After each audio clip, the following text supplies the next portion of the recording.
This is a very, very exciting day. Matter of fact, Niall walked in and said, my God, you guys are overly enthused. Why are we overly enthused? Well, one is it's Friday. Yes. Yeah, we love Friday. Two, Niall. I mean, this is a remarkable, probably one of the most memorable, or will be one of the most memorable days of your career. Yep. When the first solo album is birthed.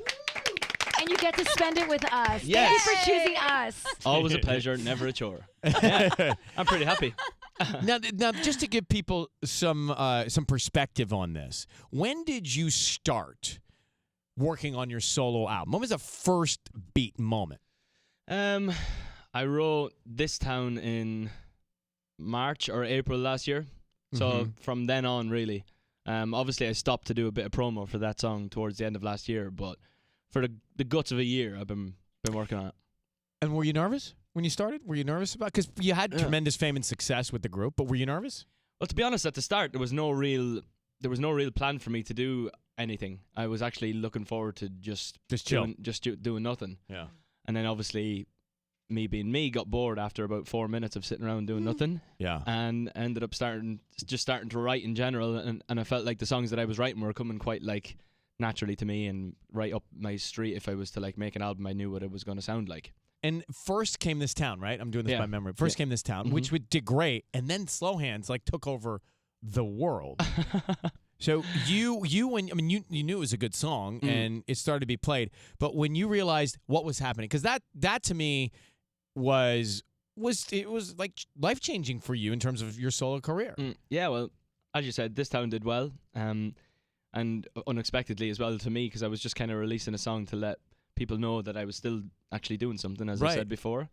And then Slow Hands, you write a song, you don't realize, when you're writing it, you're like, yeah, we've got a good one here, but you don't realize like how good it is compared to what's in the charts at the moment. Yeah. And it is tough out there. So to come out with a song like that and be of that style and stand out that much really like shook me and shocked a few people, I think. What about what kind of that song has to me specific influences just as an outsider, but for you, what influenced you to get to that place, because it is a unique sound for what's on the radio. Yeah, exactly. Well, I wanted to make the album that was like full of all of my influences and stuff that I grew up on. And when I was coming towards the end of the album, like what I thought the end of the album was like Last Christmas or something, and I was thinking to myself, I'm missing something out of my influences. Yeah. So I started to think about like Don Henley in the early 80s when he left the Eagles, and it was like a funk rock kind of thing going on there with mad sounds and cool guitar riffs and stuff like that. And I was literally listening to him on the way to the studio that day. That's so funny. And I just started playing, sat down at the piano and started playing that opening, like that bump, bump, bump, bump. Yeah. And that's how it started. Wow. And here we are. And you've met him, right? Yes, he's. I've become quite close with him over the years, which is crazy. Come on. You've become quite close to Don Henley. I don't even want to talk about it. It's just nuts. It's like it's crazy. I went to my first Eagles concert when I was 4 years old. Really? That's insane. Wow. So to be 4 years old to have a chat with him is just amazing, and he's given me like little bits of advice on like songs a here and dad there. Yeah, literally, yeah. And did you ask him? Like, I'm trying to think of if I were around someone who were my influence in my business, there would be something I would think about before I got there to ask, to remember. Did you think about something? Well, I just kind of, obviously you get down in front of someone like that, you just ask them all the questions that you want to know about, the Eagles and blah, blah, blah. Yeah. And then there was just like stuff where I would write a song, and then I would kind of, if I felt like it was missing something or what I could add something to it, I would just kind of slide it over in an email to him, and he would, like in Slow Hands, he was telling me what we could do with the riff. And really? Yeah, and stuff like that. So it's pretty. It's pretty. I mean, excuse me. Subject line: Don Henley, can I run something by you? Exactly. That's so awesome. That's so cool. But subject line: Slow Hands. You'd be like, what the hell? What the hell is this? This kid's a little aggressive. All right, we're coming back. Too Much to Ask. I got that track from Niall's album. It's called Flicker. It's out today in just a second. 102.7. It's Kiss FM. It's called Too Much to Ask. It's Niall Horan, 102.7. Oh, heartbreaker. Kiss FM. Look at all these girls, huh? I mean, you spin around in your chair. There's girls everywhere, buddy, Yeah, behind you. he's waving everybody. He's waving all the girls behind him. They're all in the other room over there. song. But that's got emotion. That's got real emotion to it. That Yeah, song. it does. Yeah, I guess that's what Tanya just said to me. She said it pulls right in her heartstrings. Well, That's a why- lot of and strings to that heart you're talking about. Tanya.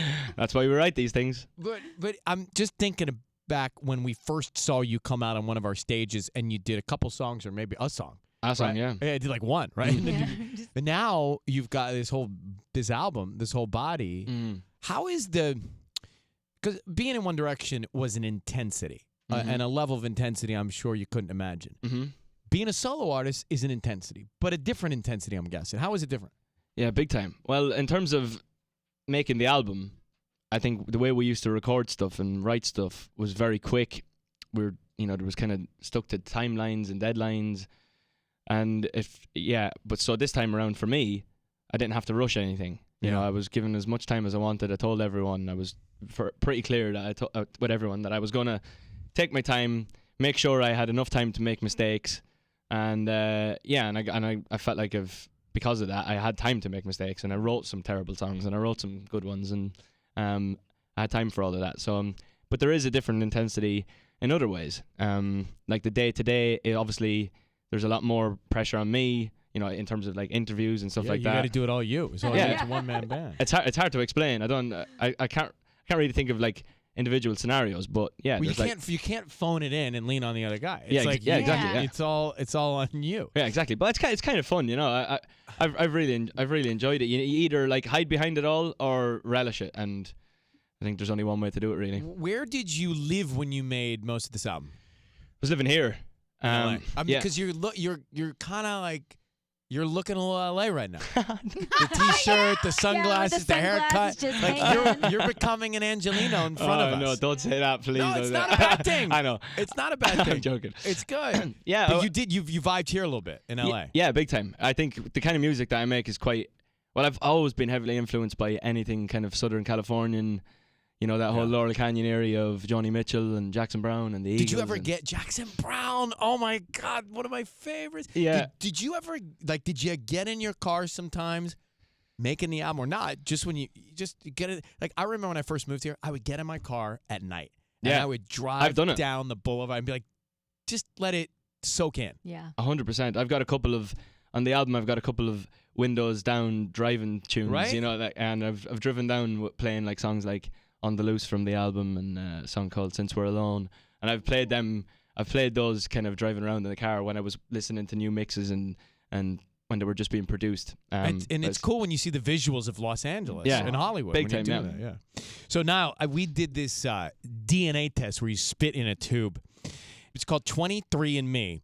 And you send it out, and a couple weeks later it comes back and it tells you your heritage, your ancestry, all this stuff about you. And for example, Sissany, tell them what you found out. So I found out that I am like 30% Iberian and 60% European, like 1% Jewish, 1% Italian. And 1% Jewish. It goes on and on and on. A religion. Yeah, and then it connected me to like 1,200 relatives. That is nuts. They give you their names and everything. Really? Yes. Ryan So discovered I did it, some and stuff forever, my parents, Connie and Gary Seacrest, Atlanta, Georgia, listening on iHeartRadio right now, they had told me, we're Swiss, a little bit English, maybe a little German, but Swiss and English. I get my spit back. Guess what I am? Irish. A third Irish. Yes.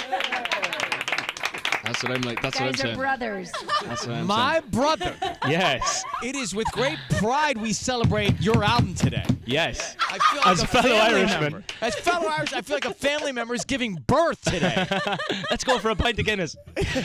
Yes, let's go drink beer and do things that we would do. Temple Bar. Yeah, 100%. The most expensive beer on the planet. Yeah, I am. I think I'm. From what I've gathered, I think I'm 100% Irish. You think Now, what if he does his DNA test and now finds out Right. he has He's zero Swiss. Irish? Someone give me a cup. Give me a cup quick. I'll spit all over it. He's Swiss. Hey, speaking of just thinking about beer, Ed Sheeran. Ed Sheeran. Have you talked to him since he hurt himself on No, the I bike? haven't spoken to him. I want to find out what actually happened there. Did he actually get knocked down? I don't know. I know. No one seems to. I man. think that seems to be a rumor. I think that's. Oh, he got knocked down. Let's make his arm break a lot worse than it actually is. Oh, so like you think it was like sabotage? I reckon he just fell off the bike. I think think he must have fallen. He tried to catch himself with both arms because he broke his right wrist and then fractured his elbow. Yeah. His left elbow. I mean, we loved him to death, and the poor guy can't start the tour because of it. I heard he was meant to be doing loads of shows in Asia. In fairness, to be honest, it's probably the right time for him because he probably needs a break. It seems like he needs a little breather. It feels like since he came back in January, he hasn't stopped doing shows. So that's probably true. And he can do them. And he's we hope he'll make it to our it. Jingle Ball. But on December 1st. do people around you say, okay, Niall, no bikes? Not really, no. But I'm just. Well, don't jump out of a plane. Don't do something. Yeah, I kind of doesn't get any more aggressive than golf for me. So unless I crash the buggy or something like that, it's all pretty innocent. Well, we are thrilled. And by the way, tonight you can tune in. It is the iHeartRadio album release party tonight, 7 p.m. here on 102.7 Kiss FM, youtube.com/iHeartRadio. You're going to go through all the stuff, the music, yeah? Yeah. We're going to have a little event, a little iHeart event. We're going to do a little interview, play a few tunes from the album. Should be. Jojo will be hosting that. It's going to be great. Tanya will be there. Tanya's heartstrings will be there. Jojo is coming, yes. so that should be a good laugh. I love Jojo. Yeah, he's an outsider, okay? He's not Irish, but he's an outsider. He's an outsider to us, all right? Oh my gosh, we give him a 23andMe DNA test. Let's make sure he's not Swiss. There we go. It could very well be. Yeah. Then we're calling my mother because then I don't know what's happened. If there's any family from Atlanta, Georgia, please let us speak up now. We're in trouble. Some mailman has something to say for himself. Hey, Niall, so proud of you, brother. Congratulations, man. This is awesome. Thanks very much, guys. We'll see you a little bit later tonight here at Kiss FM. All right, coming back. It's 3 years ago, the Roses call. He confessed to his wife that he had a one-night stand with a coworker and got her pregnant. We're going to talk to his wife next, Kiss FM. Holy.